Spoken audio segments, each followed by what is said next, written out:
Yes, it is me, Marcus, back here with another episode of MLB Hotshot Takes, baby. We all about the Hotshot Takes.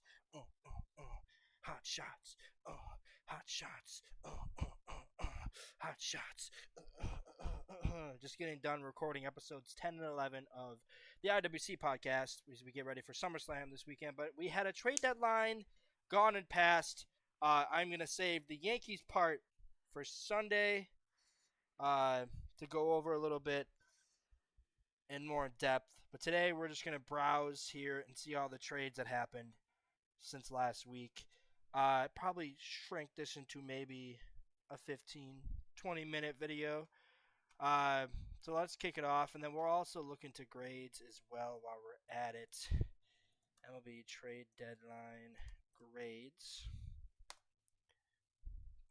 As we get into, we'll do different kind of trades as well. We'll look at different kind of media. So we'll look at CBS, we'll look at Yahoo, we'll look at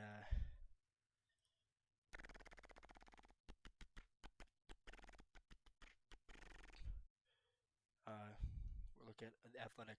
So let's get into it. So obviously the trades we talked a little bit. We had Josh Naylor on the 24th. Josh Naylor went to the Seattle Mariners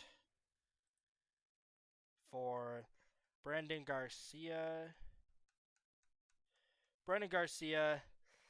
and RHP Ashton Izzy. I am butchering those names so hard.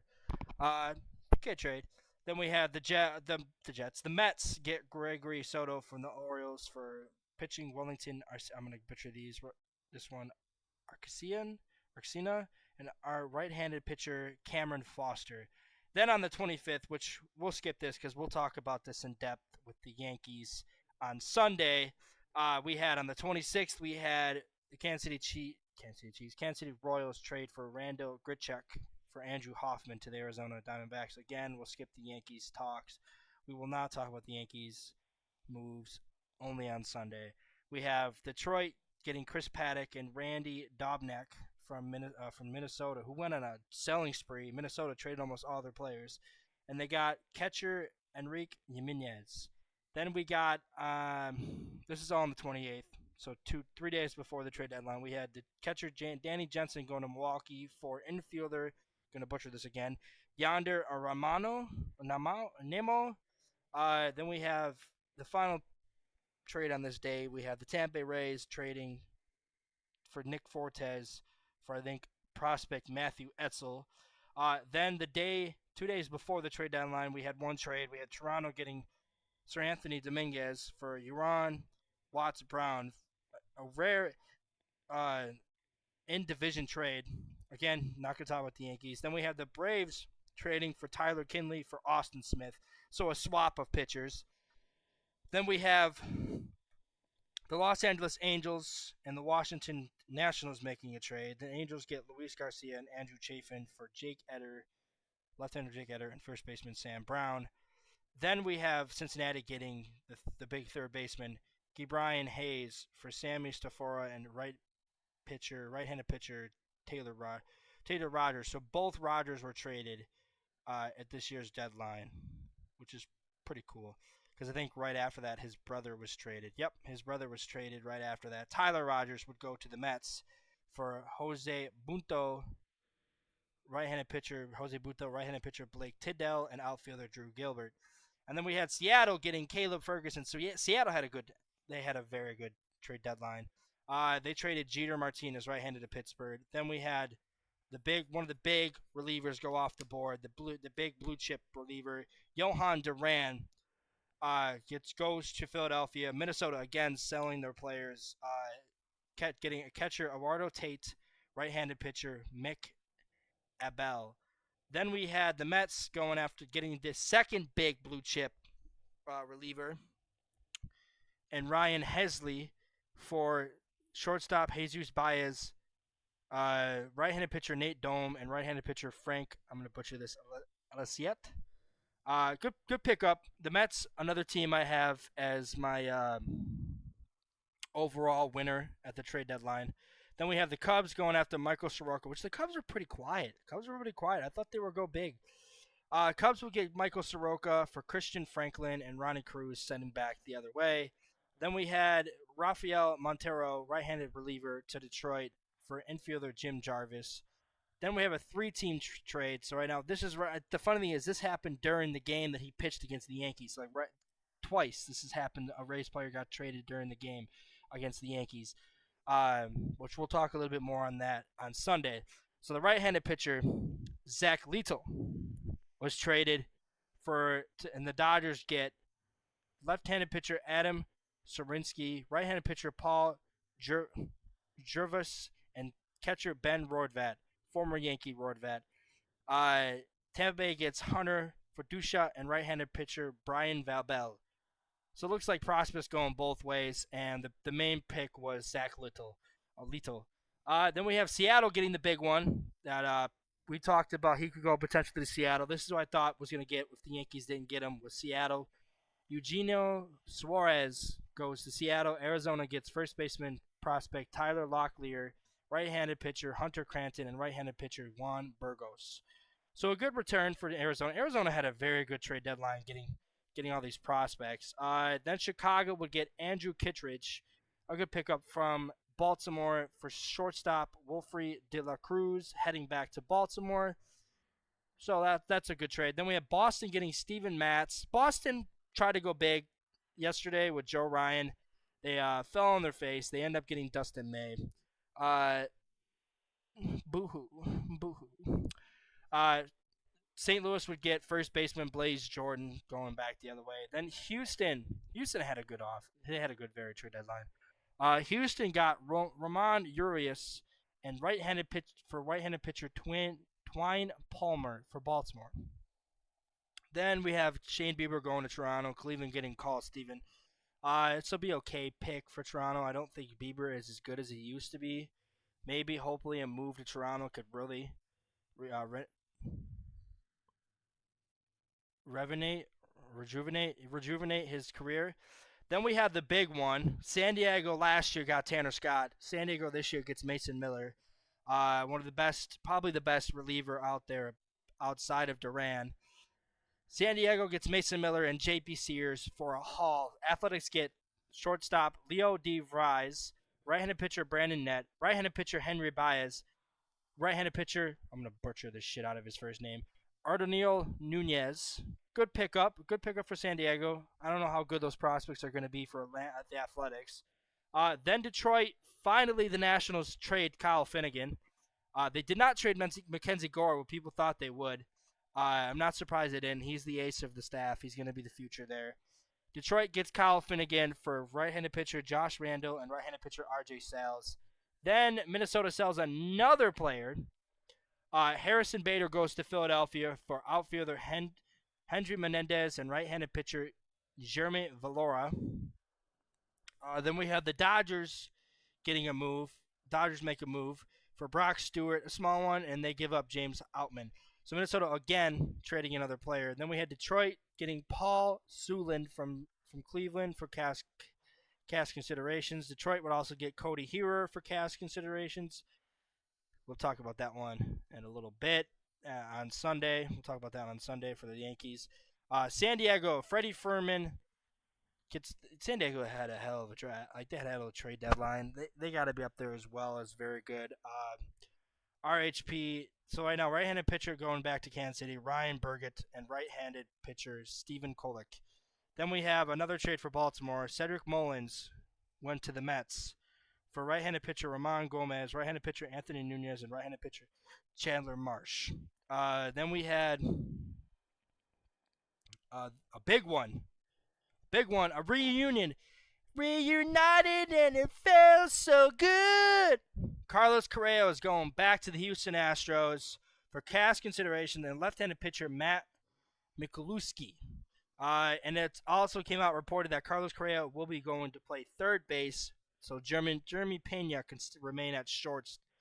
It's a good pickup for Houston. They need help. They need help in that infield, and I think they needed a second baseman or an outfielder so they can move, which they got, so they can move Altuve back to second base.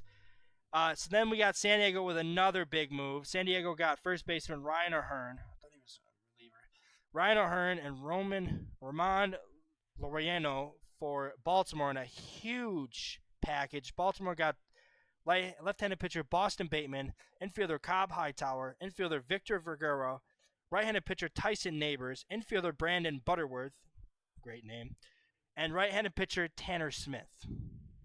Good moves for Baltimore, I'd say, selling. Then we had another pitcher and another player by Minnesota trading another player. Danny Columba or B. Columbi going for left-handed pitcher Garrett Horn. So Minnesota was basically sell at the trade deadline. I'm not shocked. They've had a terrible season. Then we have this is the pick I was talking about, the trade. Houston got Jesus Sanchez, and he'll probably play in left, so they can move Altuve back to second base. Miami got right-handed pitcher Ryan Gusto. Miami was pretty active at this deadline. Not as active as they were last year. They were trying to trade Sandy. The Yankees were in on it, and it just fell through because the Yankees were refusing to give up Spencer Jones. And at that point, I'm not shocked they didn't give up Spencer Jones. He's a guy that they're very high on. Then the Dodgers got Alex Call from the Washington Nationals for right-handed pitcher Eric Swan and right-handed pitcher Sean Paul Linneo or Lennon. Then we have the big one of the bigger starters going. Not many starting pitching got traded at this deadline. Like maybe two. I think Michael Soroka's one, Shane Bieber, Steven Matz, Dustin May. But like the big ones, like the really big ones, like Zach Leto's probably a big one. That's about it. I think that's it. So yeah, then Merrill Kelly is one of the bigger ones that said they were up there. So he gets traded to the Texans. The Red Sox were in on Kelly, and then they weren't. So the Texas swooped in and stole Kelly from the Boston Red Sox, which makes sense. Texas, I think, is only like 4 or 5 games out of the wild card spot. So Texas gets Kelly. Arizona, again, had a hell of a trade deadline, getting all these prospects for the future. They have left-handed pitcher Cole Drake, right-handed pitcher David Hageman, and left-handed pitcher Mitch Bratt. But they do hold on to Zach Gallen. Then Chicago trades for infielder Willie Castro to Minnesota. Another player Minnesota gets rid of. Right-handed pitcher Ryan Gallagher and right-handed pitcher Sam Armstrong. Again, talk about the Yankees later on Sunday. Boston gets Dustin May for outfielder James Tibbs III. Boston and LA love trading with each other, so I'm not shocked. This was a follow-through, a backup plan because Joe Ryan and Merrill Kelly fell apart for Boston. Then we have San Diego, Nestor Cortez, and Brandon Lockridge in the package for both. Then we have Tampa Bay with another trade. Adrian Hauser getting right-handed pitcher Adrian Hauser to Chicago from Chicago for infielder Curtis Mead, right-handed pitcher Duncan Devitt, and right-handed pitcher Ben Peoples. Another great name. Then we had left-handed pitcher Bailey Falter for first baseman Colin Moss, left-handed pitcher Evan Six. Then we had Tampa Bay getting right-handed pitcher Griffin Jacks for outfielder James Tibbs. Well, hold on. There might be 2 James Tibbs then. This can't be right. This can't be right. But anyways, they get Griffin Jacks for an outfielder, I think. Then we have Toronto getting right-handed Varlin and infielder Ty France for left-hander Kendry Rojos and outfielder Alan Rondon. Then we had former Yankee legend Miguel Andujar for right-handed pitcher Kenyon Huggins. Then we had Phil Maton going to Texas. St. Louis getting Mason Molina and right-handed pitcher Skylar Hayes. Then we have Mike, former Yankee legend Mike. I think that's a Yankee. I think he played for Yankees. Yasmarinsky. If not, it doesn't matter.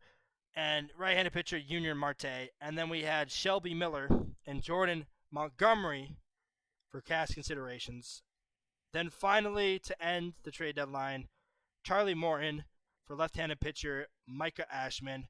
As you can see, I skipped over the Yankees because we're going to talk about the Yankees on Sunday, going a little bit more in-depth on each pick. Shout out to my boy, Yankee Avenue, Dan Rourke. Great guy. Uh, we had a nice conversation. I was in his live stream. Check him out. So let's get into the grades, and we're gonna wrap this episode up. So grades. So let's see. Yahoo gives these teams grades. Okay. So let's see what we got here. So they give Toronto a B minus to say acquired Shane Bieber from Cleveland. Blah blah blah. Acquired. So yeah, those are two good picks. I don't like the other trades. He's like, I really like the Bieber deal. I think it's a risk worth taking. The former AL Cy Young has been injured since last April, but through 4 good innings in a minor league rehab start Tuesday. If Bieber can be 80% of what he was once was down the stretch, he can start a playoff game. If he's full of the game, that's a game. If nothing, whatever, call me. When Cal Steven wins a Cy Young, he's going to Cleveland. It could happen. The nitpick here in my eyes is that the Jays didn't do anything to capitalize on immense momentum the club has built over the past month. Toronto, for all its Rockies winning, is only 3.5 games safe. And yes, there are multiple big reinforcements coming off the IL over the next 2 months who might help the cause. Alejandro Kirk, Andrade Jimenez, Anthony Santander, Dalton Varsho, but I still I wanted a bit more from the Jays. New York Yankees, we'll talk about this now, and then we'll recap it on Sunday. So they give the Yankees an A minus. Moves: acquired Jake Bird for prospects Rock Riggio and starting pitching prospect Ben Shields. Acquired David Bednar from Pittsburgh for catcher prospect Rafael Flores and catcher prospect Eglin Perez and outfielder prospect Brian Sanchez. Acquired right-handed pitcher Camilo Doval from San Francisco for catcher and third baseman prospect Jesus Rodriguez, starting pitching prospect Tristan Verling, first baseman and third baseman prospect Parks Harbor, and starting pitching prospect Carlos De La Rosa. Now, acquired third baseman Ryan McMahon from Colorado for starting pitching prospect Griffin Herring and starting pitching prospect Josh Groves. And then acquired infielder Ahmad Rosario from Washington for right-handed pitcher Clayton Beater and outfielder prospect Brian Martinez. And then acquired infielder, blah, blah. We're going here. We'll skip these. So this is what they said. This is a strong deadline for the Yankees, who filled 3 glaring holes in the roster: third base, the bench, and the bullpen. Perhaps general manager could have added a starter, but it seems like that market was quite steep this year, so Cashman opted to go all in on relievers. Bird, Bednar, and Duvall all have additional years of controlling remaining, which is important considering the Yankees' 2 best relievers, Luke Weaver and Devin Williams, are free agents this winter. Makes sense. The Yankees also completely renovate their bench, swapping out J.C. Escara option Jorbit Vivas and Oswaldo Peraza for Rosario, Slater, and Cabrillo. That's a nice upgrade. F. Boston Red Sox. Not a shocker.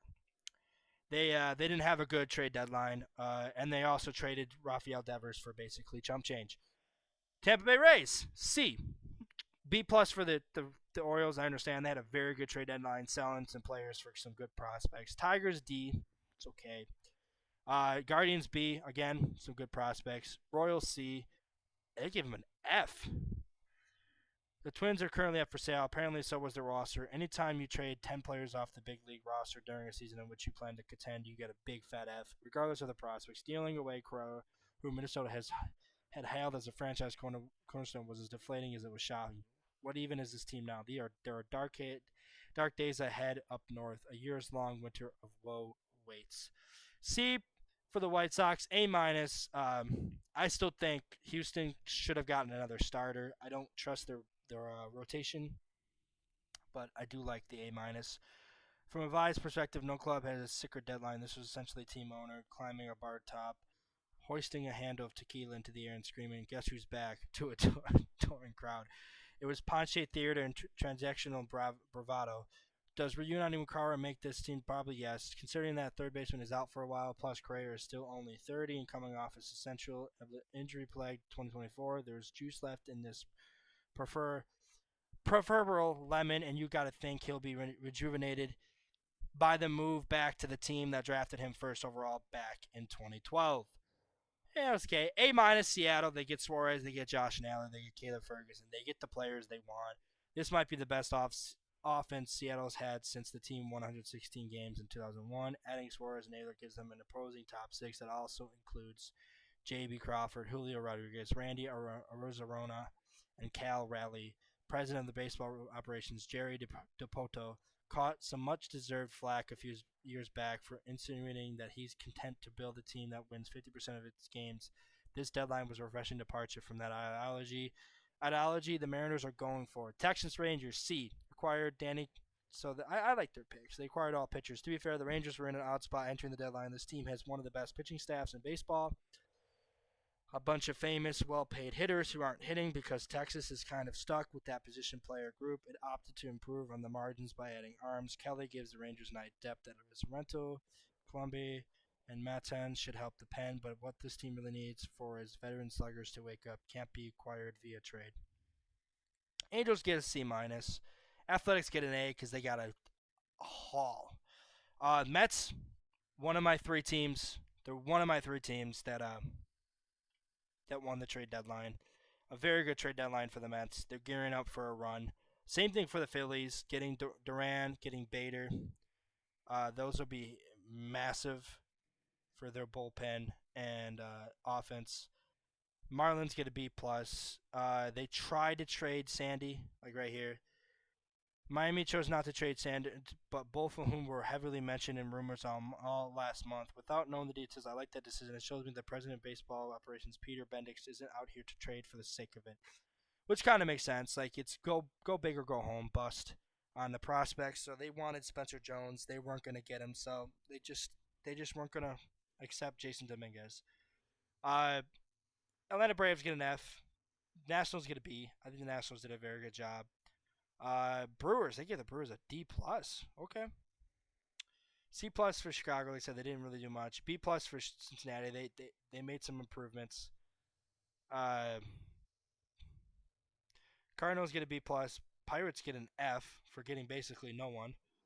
Dodgers get a C because they basically sat back and as like and the typical Cinnamon day for the defending champs who in recent years have been very aggressive at the deadline. There wasn't even that much buzz around the Dodgers, save for a pursuit of Guardians outfielder Stephen Kwan in the end. Los Angeles aided two helpful, unspectacular pieces in Call and Stewart. The Dodgers just need to get some arms back, but it's a bit odd they didn't think it's necessary to solve part of that issue via trade. So probably why they gave him a C. Padres got a B. Wow. Many teams nowadays use computer modules to help inform and in some cases dictate decision making. Padres GM AJ Preller cares not one bit for your model or anyone else's.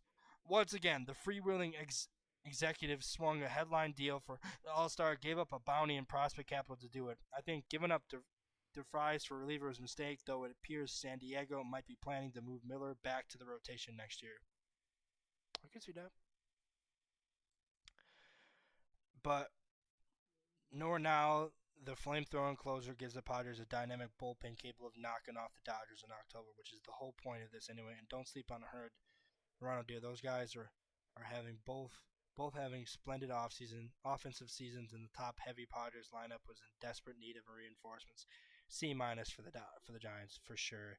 That Duvall trade should have got him at least somebody. These trades in and of themselves are perfectly criminal, but it's certainly not the approach people thought Buster Posey would be taking at deadline time when he swung a blockbuster for Rafael Devers last month. San Francisco has plummeted down the standings since then, so kudos to Posey, I guess, for being realistic. Diamondbacks get a B plus. Once it was clear the season was a goner, Diamondbacks GM Mike Hazen pivoted into full seller mode with a clear intention. All pieces headed out the desert. Rentals a sign that the Snakes fully plan on competing again as soon as next season.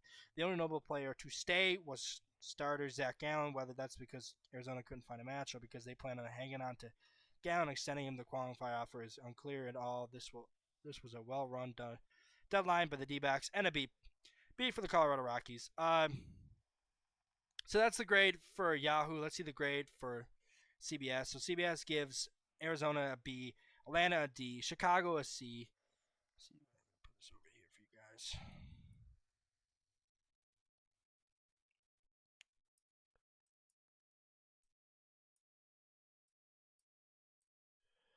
Put me in the corner.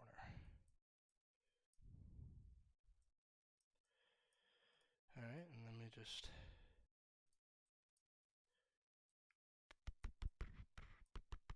All right, as you guys can see right here. Okay. Okay, so you see, all right, so Arizona gets a B, Atlanta gets a D, Chicago gets a C, Cincinnati gets a C plus, Colorado gets a B minus, LA gets a B plus, Miami gets a C plus, Milwaukee a B, New York, the Mets an A minus, Philadelphia B plus, Pirates a D, San Diego A plus, San Francisco B, St. Louis a B, Nationals C. So the American League, Athletics B, Royals F, Red Sox C minus. White Sox C, Cleveland Guardians F, Detroit B, Houston A minus, Royals C plus, Angels C, Twins C D, Yankees B plus. They made so let's see what they say. They made a lot of solid moves, getting position players Slater, Rosario, Cabrello, and McMahon. In addition to relievers Bednar, Bird, and Duvall, the bullpen moves were outstanding and good depth was added to the position player core while getting a starter at third base. They needed starter pitching though. Mariners A, Rays A minus, Rangers B, Toronto B plus. So that's what CBS has. So let's see what the Athletic has. Athletic is for the American League East. Baltimore has a B plus. Red Sox a C minus. There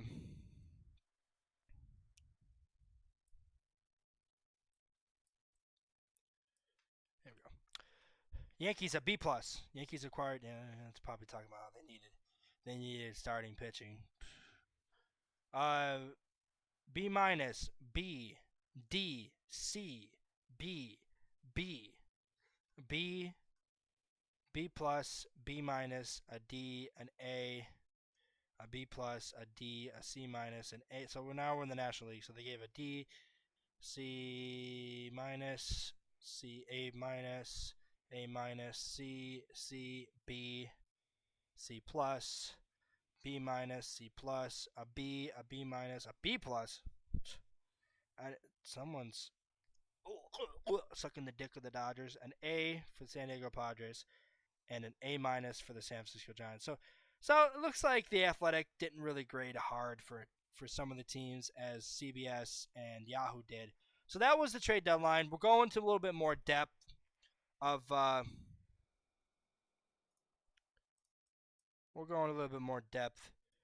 Sunday for episode 5 on the New York Yankees. JJ won't be with me for the next 2 episodes. Hopefully I'll have him for episode 6, which will be live from a hotel in New York City. I will see you guys later. Peace! Wait, hold on. Gotta do the outro. You know what we about. We about that hot shot takes, baby. So stay hot shotting. We're the worst hot shot takers in MLB history, man. Our takes are so out of left field, it don't even matter. We'll see you guys later. Peace.